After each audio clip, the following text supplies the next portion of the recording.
अस्सलाम वालेकुम नाजरीन, मैं हूं आपका मेज़बान समी इब्राहिम। आइए नजर डालते हैं आज की टॉप स्टोरीज पर। जनवरी 2012 से ड्रोन हमलों में कोई पाकिस्तानी शहरी नहीं मारा गया। 300 खतरनाक दहशतगर्द हलाक हुए। सेनेट में हुकूमत की रिपोर्ट। पाकिस्तान और चीन के ताल्लुकात कौन खराब कर रहा है? जनरल कयानी के चीन के दौरे के दौरान चीन में खुदकुश हमला।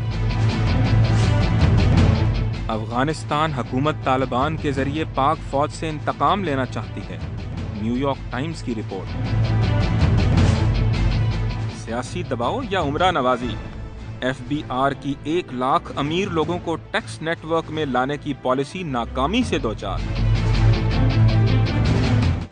हुकूमत पाकिस्तान ने आज सेनेट में यह बताया एक जवाब के जरिए कि जनवरी 2012 से लेकर अब तक 14 ड्रोन हमले हुए हैं, लेकिन उनमें कोई भी मासूम पाकिस्तानी शहरी नहीं मारा गया, बल्कि 300 मुबैना दहशतगर्द मारे गए हैं। इस जवाब में यह भी कहा गया है कि गुज़श्ता 5 सालों में 317 ड्रोन हमले हुए, जिनमें 2000 मुबैना दहशतगर्द हलाक हुए, जबकि सिविलियन या मासूम शहरी जो हलाक हुए इन हमलों में उनकी तादाद 67 यानी 67 थी। लेकिन ये आदाद शुमार उनसे मुख्तलिफ हैं आदाद शुमार से जो इंटरनेशनल एजेंसीज दे रही हैं।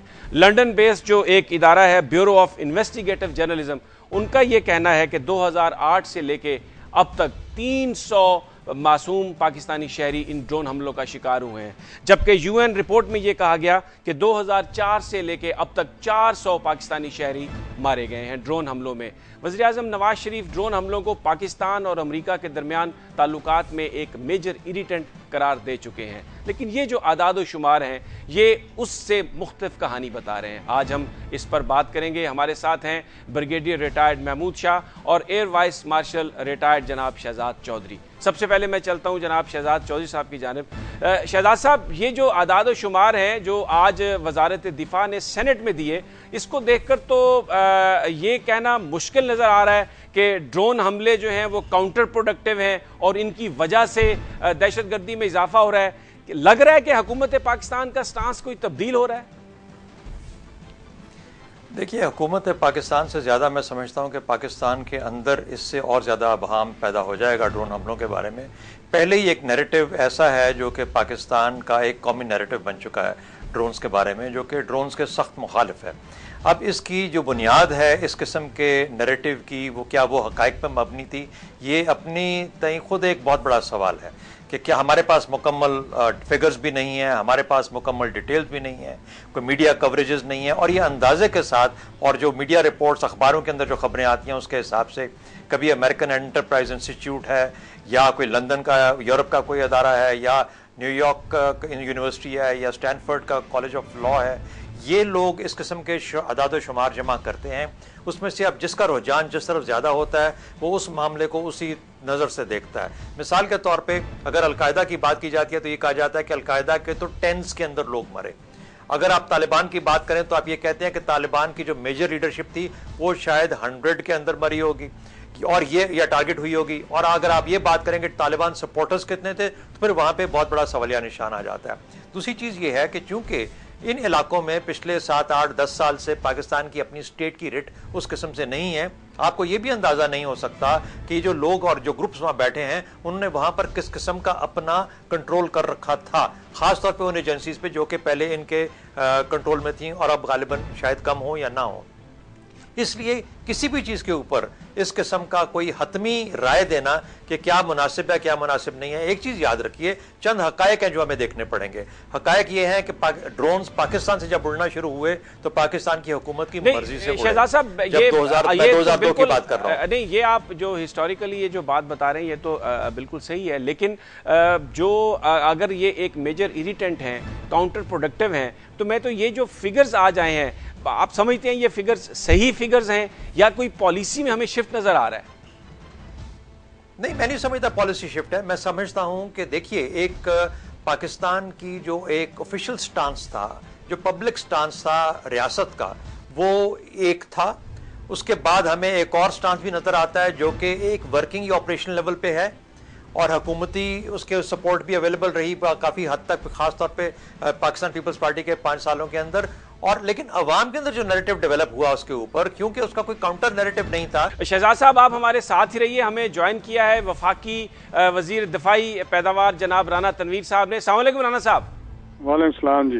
رانا صاحب یہ بیان کیجیے گا کہ آج جو اعداد و شمار آئے ہیں وزارت دفاع کی جانب سے، اس میں تو یہ کہا گیا ہے کہ جنوری 2012 سے اب تک کوئی عام معصوم پاکستانی شہری نہیں مارا گیا ڈرون حملوں میں، جبکہ ہمارا نیریٹو تو یہ ہے کہ یہ کاؤنٹر پروڈکٹیو ہیں اور اس کی وجہ سے دہشت گردی کے خلاف جنگ میں، نفرت میں وہ اضافہ ہو رہا ہے اور یہ اس سے عام شہری مارے جا رہے ہیں۔ دیکھیے اس میں کوئی شک نہیں کہ یہ ڈرون اٹیک ہیں، یہ ایک ایریٹینٹ ہے اور یہ کاؤنٹر پروڈکٹیو ہے، اور اس میں بھی کوئی شک نہیں کہ جو جس طرح کی ایک انفارمیشن ہے یا اخباروں میں پڑھتے ہیں کہ کچھ جب اٹیک کرتے ہیں تو اس میں بے گناہ شہری بھی مارے جاتے ہیں، تو اس لیے یہ ڈرون اٹیک ایک ایسا ایشو ہے جس کو ریزالو ہونا چاہیے اور یہ مسئلہ ختم ہونا چاہیے اور یہ بند ہونے چاہیے۔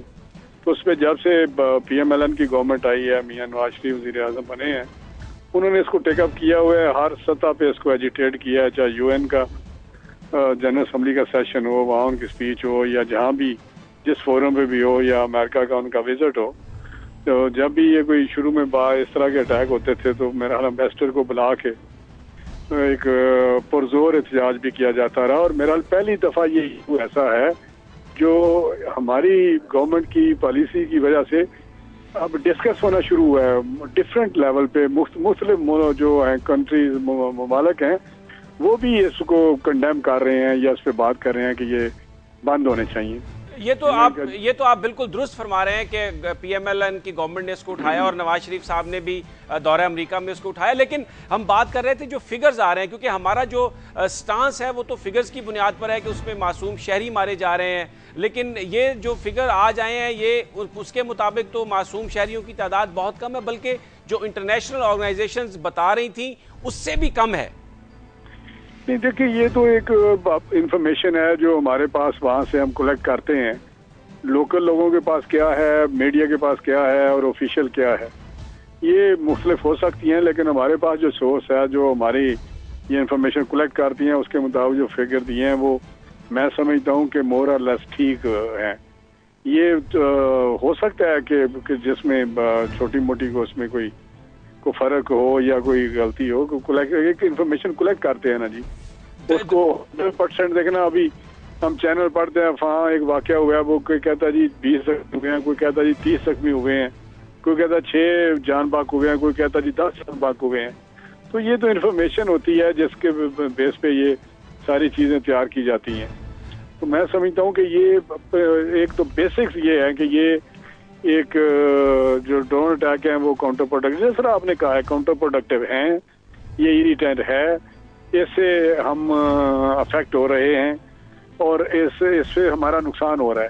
یہ ایک بیسک چیز ہے، اس پہ میرا کسی کو کوئی اختلاف نہیں ہے۔ اگر فگرز میں کوئی چھوٹی موٹی ڈسکریپنسی ہے، ہمارے دوست ہیں انٹرنیشنل، وہ جو آپ بتا رہے ہیں کہ اس کے کس چیز کا آپ نے بتایا، انٹرنیشنل کون سا ادارہ ہے؟ یہ ہے جی ایک تو بیورو آف انویسٹیگیٹو جرنلزم ہے اور اس کے علاوہ یو این رپورٹ بھی ہے۔ لیکن رانا صاحب میں پھر آپ سے یہ جاننا چاہوں گا کہ دیکھیں اگر جنوری 2012 سے اب تک کوئی معصوم شہری نہیں مارا گیا ڈرون حملوں میں، تو پھر یہ کاؤنٹر پروڈکٹیو کیسے ہوئے؟ پھر یہ تو اس سے وہ کہتے ہیں کہ 300 مبینہ دہشت گرد ہلاک ہوئے۔ میں دہشت گرد تو یقینی طور پہ ہلاک ہوئے ہیں، لیکن میں اب یہ کہوں کہ یہ جو دہشت گرد ہیں اس میں یہیں کے کچھ رہنے والے ہوتے ہیں، ان کے رشتہ دار ہوتے ہیں، ان کے عزیز و اقارب ہوتے ہیں، ان کی پراپرٹی ہوتی ہیں اور وہ ان کا ریئیکشن ہوتا ہے، تو یہ ایک لامحالہ ایک نیچرل عمل ہے۔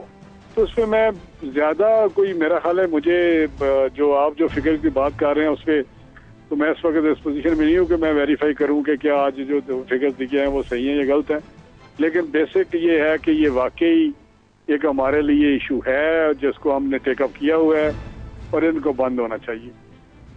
ٹھیک ہے، بہت بہت شکریہ رانا تنویر صاحب۔ ناظرین یہاں پر ہم ایک بریک لیتے ہیں، بریگیڈیئر محمود شاہ صاحب بھی ہمارے ساتھ ہیں، شہزاد چودھری صاحب بھی ہمارے ساتھ ہیں، اور ڈرون حملوں کے حوالے سے جو آج نئے فگرز آئے ہیں جس پر ابھی رانا تنویر صاحب بھی یہ کہہ رہے تھے کہ وہ فگرز جو ہیں وہ درست ہیں، اس پر ہم بات کریں گے ایک مختصر سی بریک کے بعد۔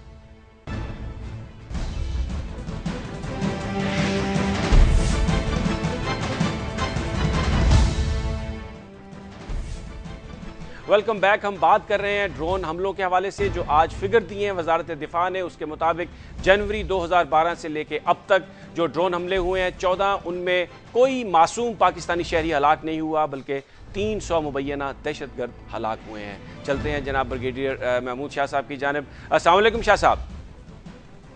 जी वालेकुम सलाम। शाह साहब, आपने राना तनवीर साहब की गुफ्तगू भी सुनी और ये जो सेनेट में आज आदाद शुमार पेश किए गए, तो एक बुनियादी सवाल ये पैदा हो रहा है कि अगर कोई मासूम शहरी जनवरी 2012 से लेकर अब तक नहीं मारा गया इन ड्रोन हमलों में और दहशतगर्दी मारे गए हैं, तो फिर ये काउंटर प्रोडक्टिव कैसे है? इससे फिर दहशतगर्दी के खिलाफ जो जंग है उसमें मदद क्यों नहीं मिल रही? दरअसल मेरे ख्याल में ये फिगर गलत मालूम होते हैं और ये कोई गलती लगती है कहीं हुई हो, और ये नाकाबिल यकीन है।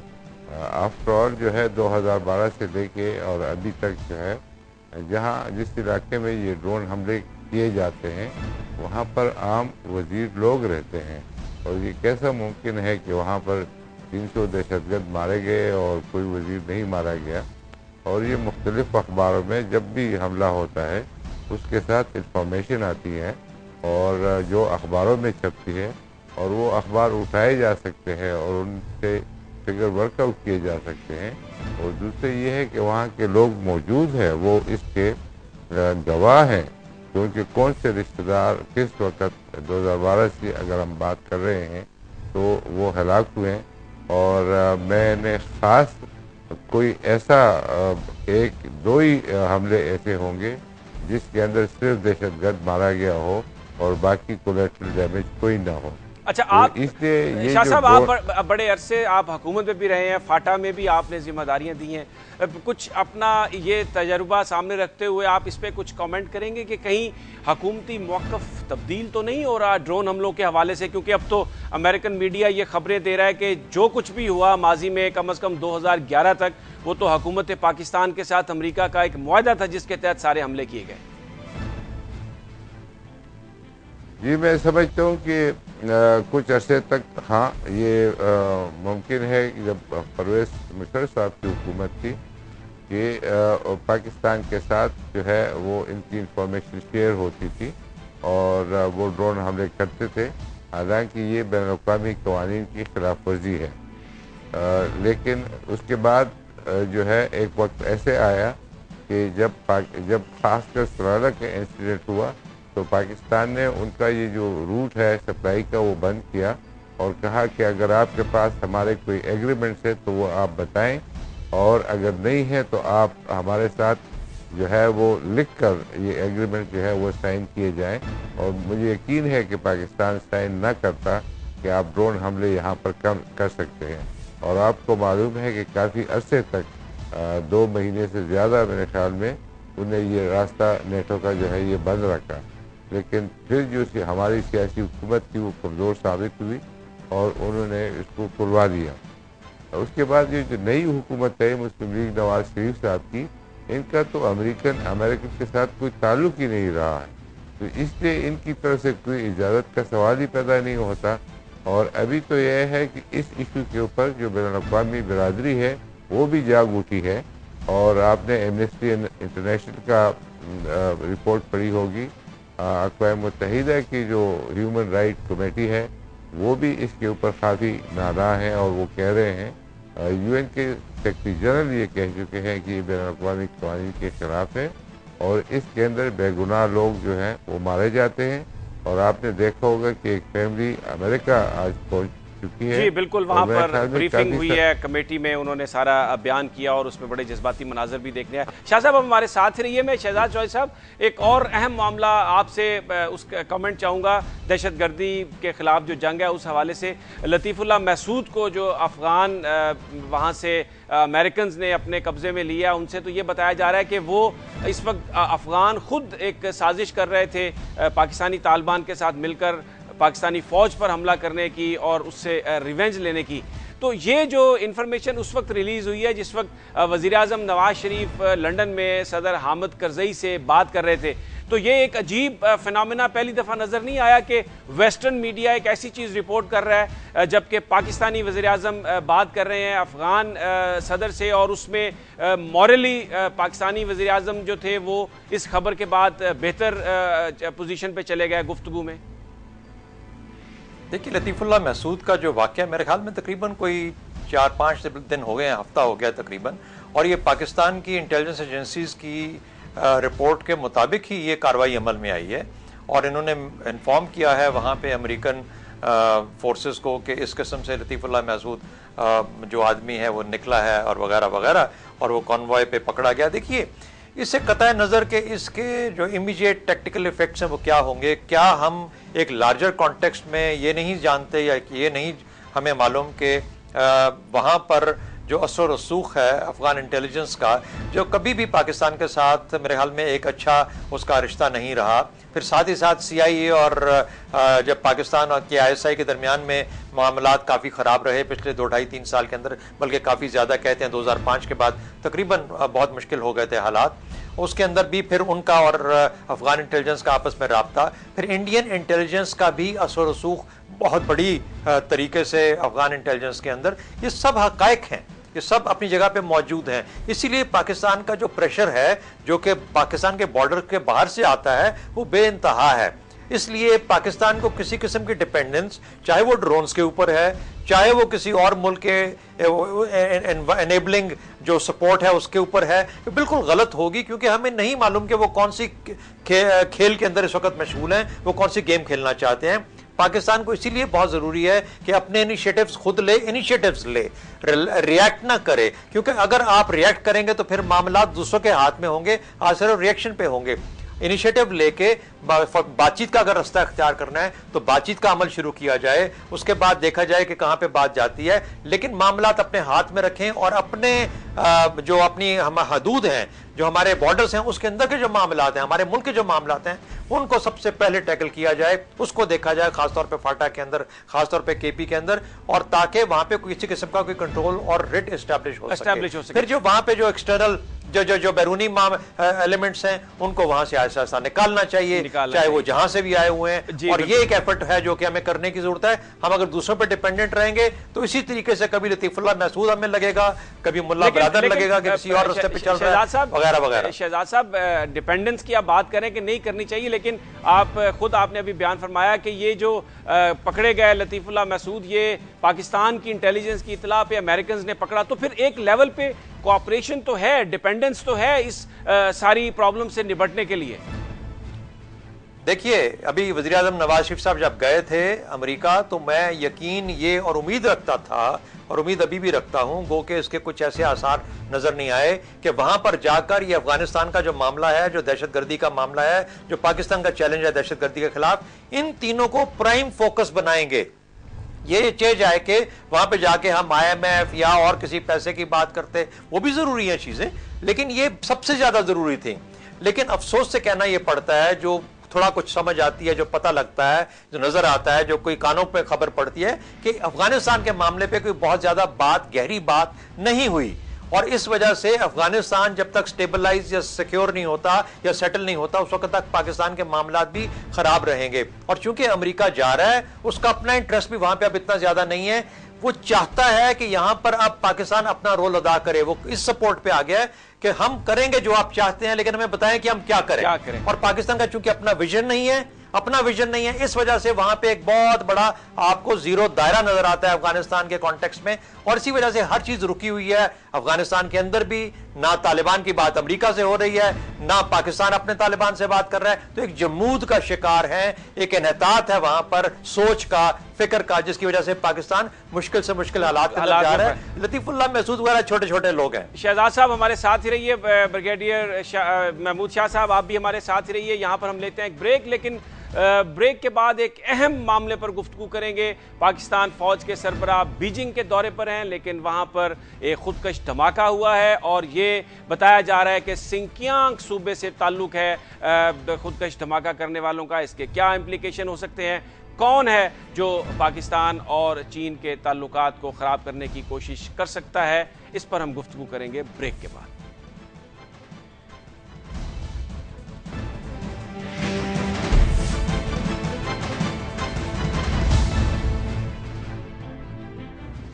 عجیب اتفاق ہے، جب بھی پاکستان کی اہم شخصیات غیر ملکی دوروں پر جاتی ہیں تو کوئی نہ کوئی ایسا واقعہ رونما ہو جاتا ہے جس سے وہ دورہ جو ہے یا وہاں پر ان کی جو کوششیں ہیں اس کو ایک دھچکا لگنے کا امکان پیدا ہو جاتا ہے۔ وزیر اعظم نواز شریف جب UN گئے جنرل اسمبلی میں تو پشاور میں چرچ پر حملہ ہو گیا۔ اس سے پہلے جب وہ چائنا گئے تو اس جانے سے پہلے ایک واقعہ ہوا جس میں جو کوہ پیما تھے چینی ان کو قتل کر دیا گیا، اور وہاں پر وزیر اعظم کے دورے کے دوران اس پر بات کی گئی۔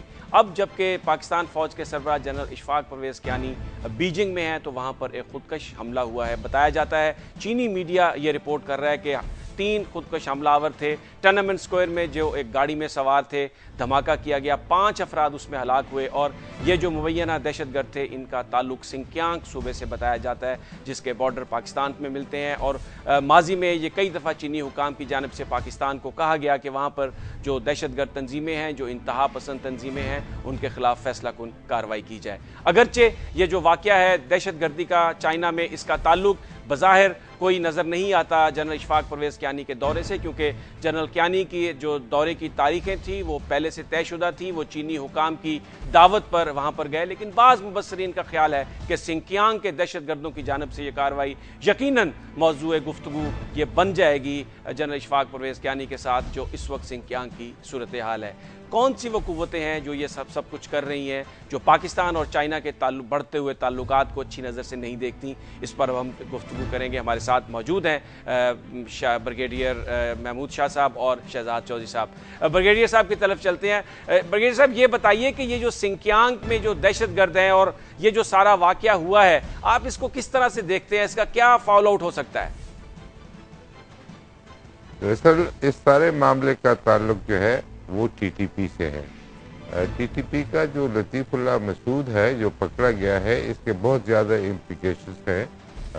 انہی کے تحت یعنی یہ افغان صدر کے جو ترجمان ہیں انہوں نے کہا ہے کہ کافی عرصے سے ہمارا تحریک طالبان پاکستان کے ساتھ تعلق ہے، اور ابھی ایک وہ ڈیل کرنا چاہتے تھے کہ 2014 کے بعد انہوں نے پاکستان میں وہ کرنا ہے جو پاکستان ادھر مطلب ان کے کہنے کے مطابق افغان طالبان کی مدد کر رہے ہیں۔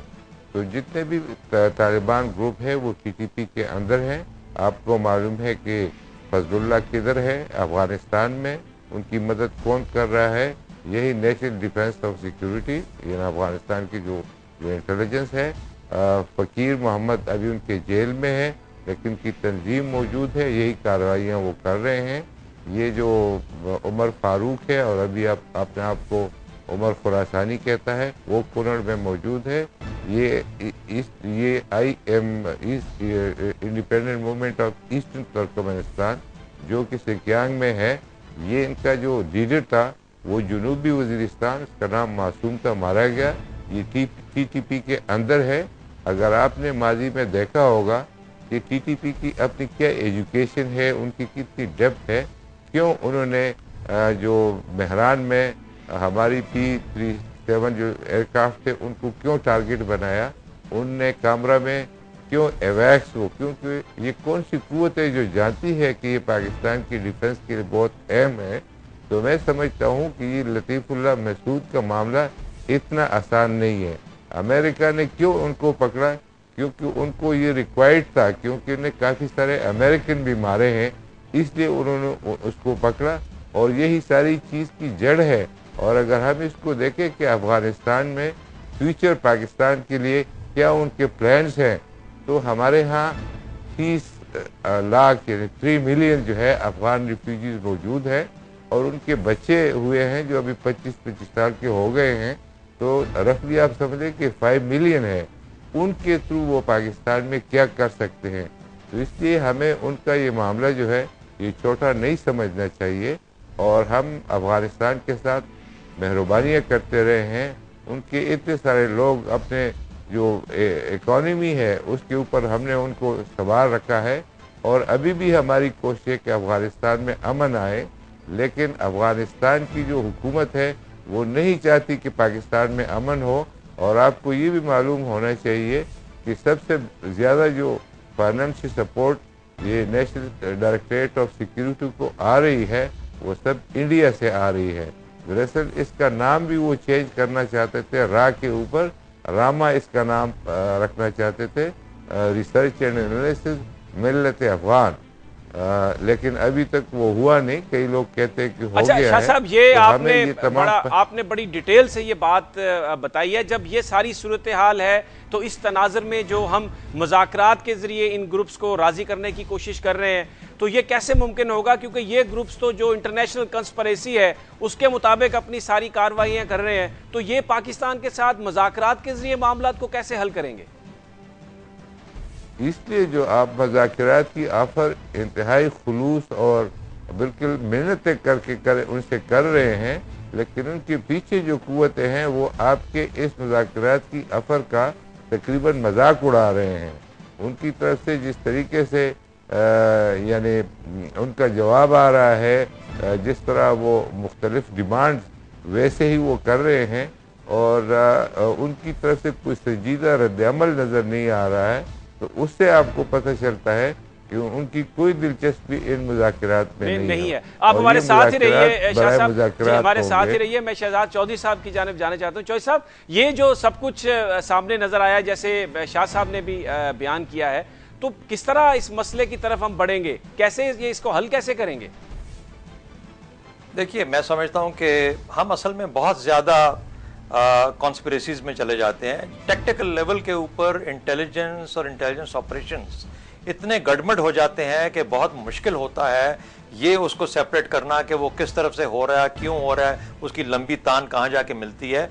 देखिए, अगर ये बीजिंग के अंदर ये हमला ना होता तो क्या उससे हमें ये बावर होता या जनरल कियानी को ये ना पता होता कि सिनकियांग के अंदर चाइना की कितनी सेंसिटिविटीज़ हैं, या उनके वीगर्स जो कि पाकिस्तान के इलाकों में हमारे इस किस्म के ग्रुप्स के साथ मिले हुए हैं, वो कितना बड़ा पाकिस्तान के लिए थ्रेट हैं या चाइना के लिए थ्रेट हैं। देखिए, लार्जर कॉन्टेक्स्ट में देखना चाहिए चीज़ों को।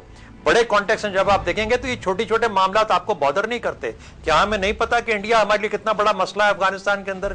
क्या हमें नहीं पता कि अफगानिस्तान बजात की इंटेलिजेंस जो है वो कितना बड़ा मसला है? लतीफुल्लाह महसूद ने ये साबित किया हमें कि ये दोनों बहुत बड़े मसाइल हैं आपके लिए। इसीलिए अगर आप बड़े होकर सोचेंगे इन चीज़ें कतई नजर, ये तो टैक्टिकल किस्म की चीजें हैं, ये तो आपको सिर्फ वो बता रही हैं जो आप हमेशा से जानते हैं। देखिए, आपका जो इनका जो सिनकियांग का मसला है वो एक ईस्टर्न तरकाइक इस्लामिक मूवमेंट से ताल्लुक है। इसका मतलब यह है कि ये उस जमाने का ताल्लुक है जब ज़ारिस रशिया हुआ करता था, जब यहाँ पे ग्रेट गेम जारी थी। इसलिए उस चीज को हम आज के तासर में, और ये सब लोग आए हमारे इलाकों में जब अलकायदा यहाँ पे थी अफगानिस्तान के अंदर, वो इनको साथ लेके 9/11 के बाद यहाँ पे आई, तो जाहिर है कि इससे असरात पूरे खत्ते में वो असरअंदाज हो रहे हैं, जो कि हमारे लिए परेशानी का बायस है और हमारे नेबर्स के लिए परेशानी का बायस है। मेरा ख्याल है अगर हम इस तरीके से देखेंगे तो हमें ये देखना पड़े, प्रायोरिटाइज करना आसान हो जाएगा कि हमने अपना दिफा कहाँ पे करना है, किस तरीके से करना है, हमने अंदरूनी तौर पे क्या एफर्ट करनी है, बैरूनी तौर पे क्या एफर्ट करनी है। हम इससे डर के, इन चैलेंजेस के खामोश होके बैठ नहीं सकते, हमें बाहर सूरत इनका मुकाबला करना पड़ेगा। बहुत बहुत शुक्रिया जनाब शहजाद चौधरी साहब और जनाब ब्रिगेडियर महमूद शाह साहब। बड़ा अहम मामला और पाकिस्तान को अपनी तरजीहात तय करके इनको बड़ी संजीदगी से हल करना होगा, वगरना ये मामला बहुत बड़े हैं, पाकिस्तान की सलामती के लिए यकीनन इनसे खतरात लाहक हैं और पाकिस्तान इनका शिकार हो सकता है। नाज़रीन, यहाँ पर हम लेते हैं एक ब्रेक, और ब्रेक के बाद एक और अहम मामले पर बात करेंगे, टैक्स कलेक्शन। हुकूमत ने यह कहा था कि जो लोग टैक्स नहीं दे रहे वो उनके खिलाफ कार्रवाई करेगी, टैक्स के लिए उनको टैक्स नेट में शामिल करेगी। लेकिन अब जो इतलात आ रही हैं, बताया जा रहा है कि कवायद में जो तब्दीली करनी थी FBI ने वो तब्दीली नहीं की, जिससे ये नज़र नहीं आ रहा कि टैक्स जो पाकिस्तान में लोग नहीं देते उनको टैक्स नेट में शामिल किया जाएगा। लेकिन ये सब एक ब्रेक के बाद।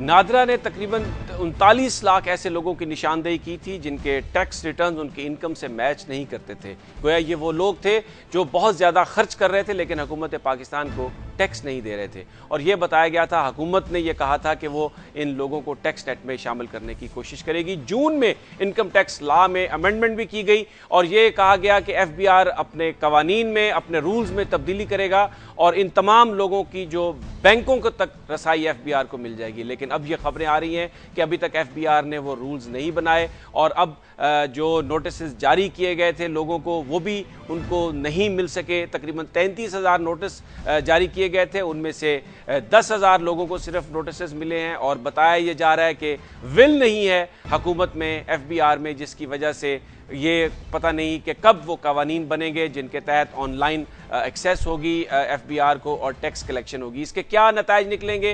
क्या फिर इनडायरेक्ट टैक्सेशन पर ज़्यादा डिपेंडेंस होगी, पाकिस्तान के गरीब आवाम ज़्यादा टैक्स देंगे और अमीर तबका फिर टैक्स देने से बच जाएगा? आज इस सारे मामले पर गुफ्तगू करेंगे। जनाब इकरामुल हक साहब हमारे साथ मौजूद हैं जो सुप्रीम कोर्ट के सीनियर लॉयर हैं, टैक्स के मामलात पर इनकी गहरी नज़र है। इकराम साहब, ये इकबाल अहमद हैं स्पेशल असिस्टेंट एफबीआर चेयरमैन के, उन्होंने ये कहा कि जो कवायद में तब्दीली करनी थी एफबीआर के ताकि वो जो बैंकों तक रसाई हो सके, जो लोग टैक्स नहीं दे रहे थे, अभी तक वो कवानीन नहीं बने क्योंकि विल नहीं है, तो फिर कैसे टैक्स नेट में लोग आएंगे? जी, ये 2-3 महीने से ये मामला शुरू हुआ था कि जब IMF ने कहा कि आप 1 लाख कम से कम और नए टैक्स गुजार ऐसे लाएं जिनकी इनकम बहुत है मगर वो रिटर्न नहीं दाखिल करते।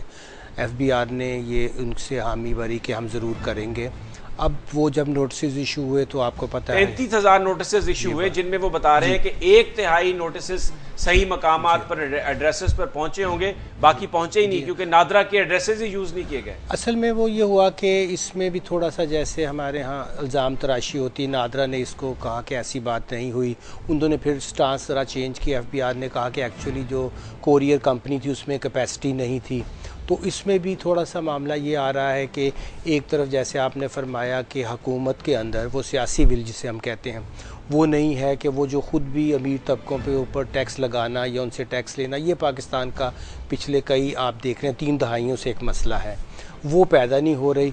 और दूसरी तरफ जो है एफबीआर की कैपेसिटी, एफबीआर की जो इफेक्टिवनेस है वो भी बहुत कमज़ोर है। वो एक बात करते हैं फिर उनकी स्पोक्स पर्सन को भी चेंज करना पड़ा है क्योंकि वो उन पे इल्ज़ाम ये लगा है कि वो उन्होंने बात सही नहीं की। फिर डॉक्टर इकबाल साहब को खुद ये तो सारी बात है। अब डॉक्टर साहब, अगर नहीं टैक्स नेट में ये लोग आए, इनको नोटिस नहीं दिए गए, जैसे इकबाल अहमद साहब कह रहे हैं कि विल नहीं है हुकूमत में, तो फिर तो ये इनडायरेक्ट टैक्सेशन करनी पड़ेगी क्योंकि अभी तक जो रेवेन्यू के टारगेट्स हैं वो भी नहीं मिले और जो IMF की शराइत थी उस पर भी हुकूमत कंसेशन मांग रही है क्योंकि फॉरेन एक्सचेंज रिजर्व भी उनकी शराइत के मुताबिक नहीं हुए। जी बिल्कुल सही। इस वक्त जो हमारी सर्वाइवल थी जो हम वो यही था कि हम ज़्यादा से ज़्यादा टैक्स जो था वो ले लेते और पोटेंशियल भी, जैसे आपको पता है कि पिछले चेयरमैन साहब जिनको हटा दिया गया था उन्होंने वो खुद चूँकि नादरा के चेयरमैन भी रहे थे, उनके नज़र में सारा डेटा भी था और ये डेटा कोई ऐसा छुपा हुआ है नहीं है, लोगों को पता भी था। लेकिन इसको अमल दरामद कैसे किया जाए, असल सवाल ये है। अब अगर ख़ुद एफबीआर के लोग ही ये कहने पे मजबूर हो गए क्योंकि वो तो गवर्नमेंट की आम है कि जी हम तो कर सकते हैं या हम करना चाहते हैं मगर हमें सियासी जो विल है उसकी कमज़ोरी है। जो आपने पॉइंट अभी उठाया था वो पहली दफ़ा ये हुआ पाकिस्तान की तारीख में कि एक ऐसी इनकम टैक्स में प्रोविजन लाई गई कि वो डायरेक्टली आपको डेटा एक्सेस कर सकते हैं। इस पे बिज़नेस कम्युनिटी ने, इस पे जो अमीर लोग थे बहुत शोर किया और उसके बाद कभी भी उसको इफेक्टिव नहीं होने दिया। और फिर उन्होंने खुद ही आपने देखा होगा कि वज़ीर ख़जाना साहब ने कह दिया था कि नहीं हमारा कोई इरादा नहीं है, ये तो ऐसे ही हमने बना दिया प्रोविजन, इसको हम स्पेयरिंगली इस्तेमाल करेंगे और सिर्फ मैं देख सकूँगा या चेयरमैन देख सक। अब ये देखें ना, ये मजाक का खेज़ बात है। अगर कोई टैक्स अवेडर है या कोई बंदा टैक्स नहीं, वो कौन लोग हैं हमें पता है क्योंकि पहले बात हुई 3.8 मिलियन की, फिर कहा कि नहीं 7 लाख अल्ट्रा रिच। अब वो तो 7-8 लाख को तो छोड़ें, जैसे आपने कहा 33,000 लोगों को भी हम सही, जो ये ज़ाहिर है वो लोग थे जिनकी ऐसी इकोनॉमिक एक्टिविटी पता चली थी। इकराम साहब ये बताइए अब होगा क्या आगे चलकर, आप क्या देखते हैं? ये IMF से कंसेशन मांग रहे हैं ट्रेंच लेने के लिए, लेकिन वो तो उन्होंने 2.2 बिलियन देना है और हमने तो रिटर्न भी 3 बिलियन करना है, वो भी एक गैप है।